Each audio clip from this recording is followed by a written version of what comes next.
Hello and welcome back to BU, powered by Rice School. Legacy. It's a big one, it's a heavy one. What will we be remembered for? But I think one of the other questions that's a big one is, when do you begin, thinking about that and your legacy? When exactly do you begin this journey? Legacy is a tough topic, right? And many times we think about it as something to think about when you're 80, 70, 60. Yeah. I have a different view, and in fact I wrote about that in the second book, Pause, quote 82. Legacy begins with building your character daily. So you actually start to knowingly or unknowingly create your legacy here and now, as and when. And so legacy, I think, shouldn't be confused with monuments, tributes, statues and plaques, death. I think it's what you do to help mankind elevate, rise, starting with your family. Because I think sometimes you think about legacy as out there, those people out there. But if we start with our families and we start with those who are closest to us, helping them grow, helping them rise by the things we do, that's legacy. Because legacy is the impact you've had on others, on other people's souls. That's how I see it. Other people's souls. And they may never tell you, they may never say it, they may never, but you do it when people are not looking, when they're looking, in your being you. Wow. Yeah. Because then that way it means all of us can leave a legacy. It's not really about, people who have lived all these, lives in the public, because most of the time that's what we think, what was their legacy? Presidents or, CEOs to companies. But it actually means me in my situation, in my circumstances, like you're saying, in my family, what is my legacy, And that we can build it through daily habits. That one. Yeah, so it's not the big things. It's actually not, winning the war or things like that. That's why mothers leave such a legacy. Mothers are such, an intentional mother is such a powerful leader. And I remember a friend of mine who passed away, and I was looking at her. It was sudden. She left like 6 children. And I was looking at her, funeral program, and the children, because some of them were very young, what they wrote still stays with me to now. So one of them wrote, "Mommy, thank you for tucking me in without rushing." I was like, oops, because sometimes you're doing this in such a rush, just getting it done. You're being Mom, thank you for wiping my tears. Mom, thank you for listening. Mommy, I'll miss the way you cooked that ugali. Mommy, remember when you carried me on your back and I was 7?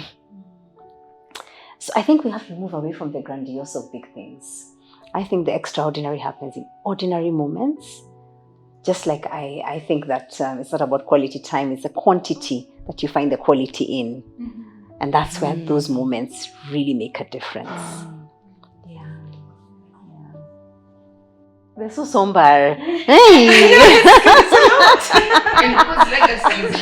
heavy. And I think also, maybe because we associate it with death. Yes. When you think of legacy, and then it's also sometimes more skewed, I think, on the financial side. People talk about legacy, even in a company. Of your estate. Yeah. What kind of value Exactly. How much was it? So that's how we see it. How about we rethink legacy? We redefine it and just think, the last place I worked, what was my legacy? Maybe I built a system. Maybe I introduced something. You see? So we stop looking at it as life, but in seasons, in short bursts, in short. So what will I be remembered for at every different stage of life or every environment I've been? Yeah, and rather than what will I be remembered for, because that gives I think sometimes it makes us, what's the word? Kind of like gives the power around being remembered, and it's what impact. Impact did I have? So even when you get your next job, your current job, what's the impact I want to have in 1 year, 2 years? And if I stay there 10 years, what do I want? So then you also take ownership of your career, you take ownership of your actions. And in so doing, when you look back, you're like, okay, this year I said I'm going to do this. So is that the impact I've had? So we don't look at it now as a whole life. And then remember, life is a series of moments. A series of moments that tie up to becoming a lifetime.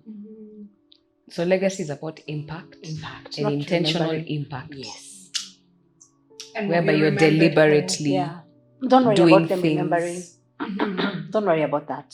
You're just leaving a positive impact on Yes. wherever you are. Because if you're pegged on them remembering and you don't, Yes. then you have no legacy. You have no legacy now. What is that? If you leave a system in an organization and it really works, they should remember the system. Yeah, but the intention is not for them to remember, it's that you solved a problem. Okay. So I just want us to kind of switch, because I think and legacy, shift how we're looking at it. we think of it from about other Others. people's validation, right? Well, that's how I think of Do you think legacy. that How well known were you? Just think about right? that mom. Did she think about legacy when she was feeding that baby or carrying her or wiping the tears? She was just loving She was them. just doing what Just doing what she's she supposed to needed do. to And do. that's the thing Yeah. that really, in fact, I find legacy that is not about will they remember is the one that's really impactful. Because our intention is not to be remembered or, what's the word? Pure. Yeah, place. the intention is more of service. I think also I'm just thinking about it, like sometimes when you are working with a team and everything and something is maybe going wrong or it's not working out, I've built the habit of just telling people, just do your best. Yeah. Even if it doesn't work out, Yes. just do your best. Absolutely. And I guess I legacy love is that. also about doing your best. Yeah. Showing up as your best. As your best. And remember that your At best every is time. evolving. Yeah. So that's really Yeah. great. I like it. Mm.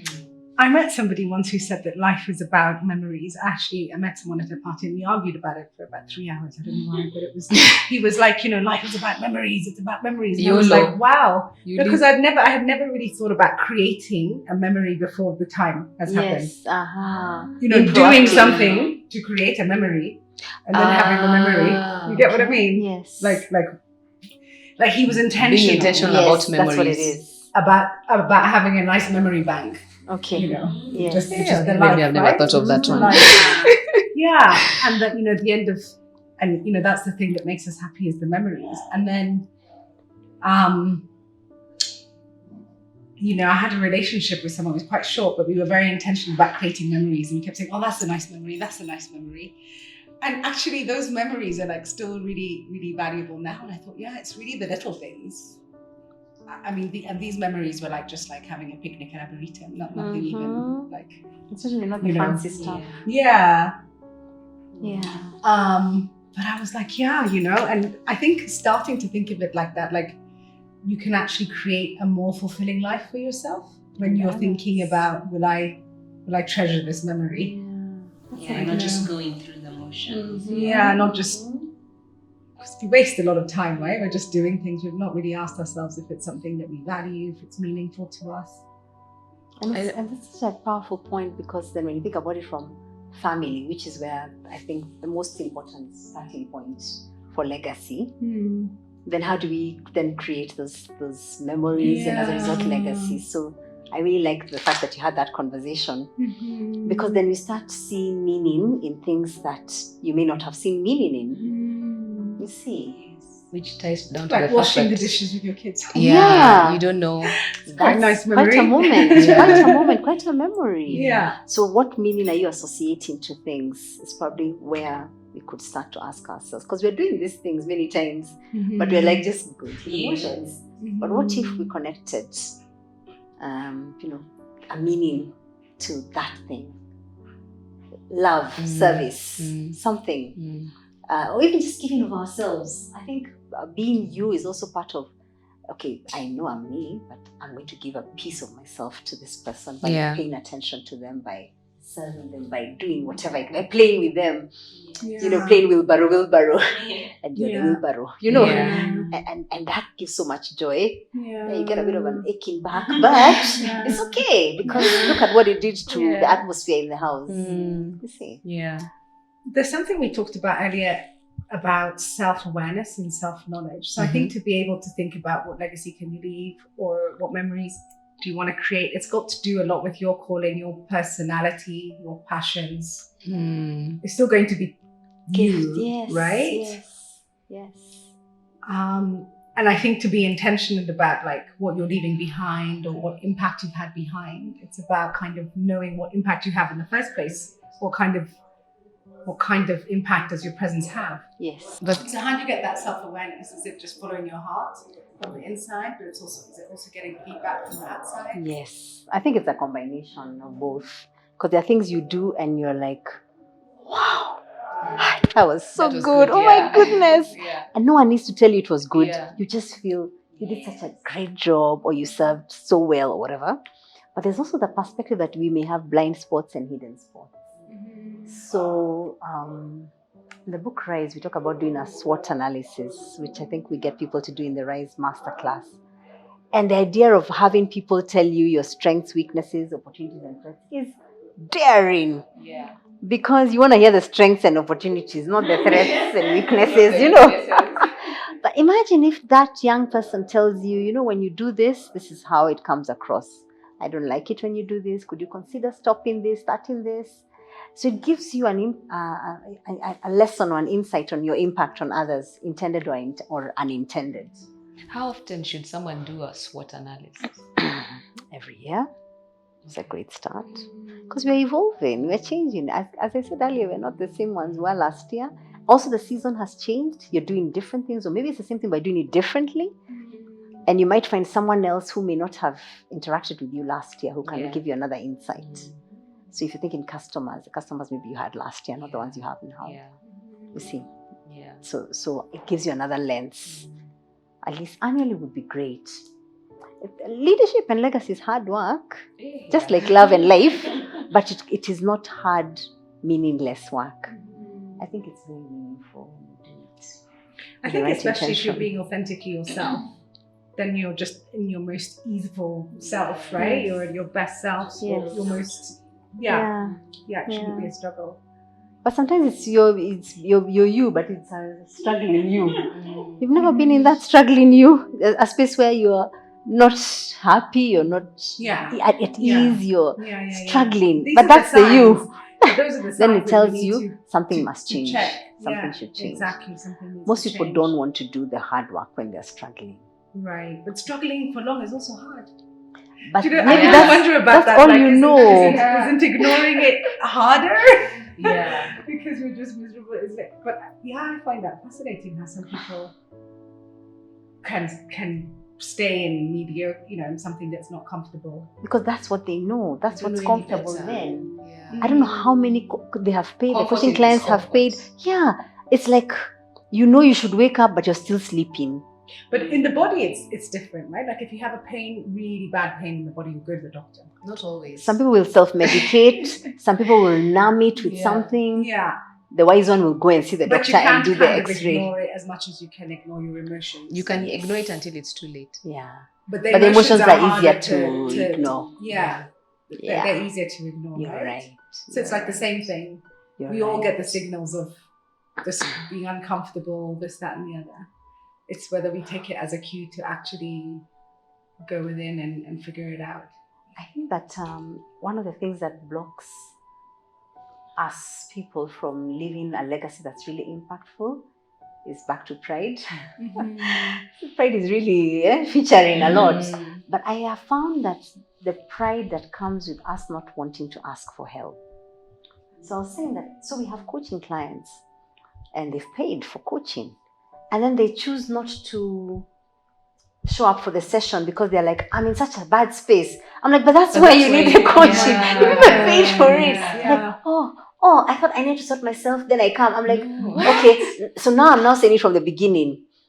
I am here because when you're in a muddle, when you're in a bad space, I am here to help you resolve that. I think so many people don't want to ask for help, don't want to show their messiness, their vulnerability. There's a shame in how can I show up like that? But precisely that's why you've signed up for this, so that we help you navigate that space. But that's really interesting because I've never met a perfect person, have you? No, but the illusion is well sold and branded and bought into. Yeah. I mean, I've noticed that about people as well, not being able to accept that they're not perfect. Whereas I find it easier to say, look, I'm a hot mess, and then let's start from there. You've done a lot of self-work, Antonia. Sorry? You've done a lot of self-work. Right. There are people Yeah. who don't know. And people who don't even know, I'm in a bad space, but I can't even name it. I don't know how to name what's going on. So then, how But do I isn't even that say? a bit of pride to want to be perfect? Yes, it is. So you shelter yourself from outside. But people even the looking concept in. that you can be like 100% squeaky clean is just a bit of a like almost narcissistic concept. You know what I mean? Who is without fault? Who is perfect in the entire world? Even Yeah, nobody is. exactly. So I just think to it's want to be because is a bit funny, right? Nobody has these conversations about Yeah. perfect, imperfect. Yeah. We just Perfectionism. grow up and we You're realize, supposed to be that's perfect. perfect. We're not even Even told. social media. We just It's all that's perfect, perfect, images exactly. and things like that. So So without you don't even have to be realizing told. it, Yeah. you just already start dissecting yourself. Yeah, and saying, hey, and yeah, well, this Compare person, and yeah, contrast. yeah, and then even Filters and all. yeah, you So find even even no one has to actually say it, but No. the It's messaging, subliminal messaging. Yeah. Yeah. It's subliminal, and that's very Actually, powerful. yeah, And that's what marketers right. use. I It's know. subliminal Yeah. marketing, Mm. messaging. And everything on TV and all ads and all films and whatever, they're kind of all perfect. Yeah. Yeah. I mean, don't see someone on Whatever. TV. They're doing a selling hot something. mess. yeah, they Yeah. can be in private, but not They're a in hot public. mess. Yeah. You know? And that's it. We have to be wisely vulnerable. right. Because I've also seen people on social media talking about every intimate thing about themselves, Yeah. which I think is not the other extreme. Yeah. There's an argument for that. I have few People social make media that friends so that I can share. Yeah, people are that social media is so that you can say what you want to say on your wall, Mm-mm. and there are people who are for it, and it's you can expose everything. So I don't know. There's that push pull thing. Yeah, legacy. And Yeah. because I'm sure somebody would be listening to us and thinking, I mean, what are you telling you not to put stuff on social media? No, but I What- think Yeah. everyone has a right Yeah. to say what they want to say. Yeah. What you just need to remember is that the internet doesn't forget.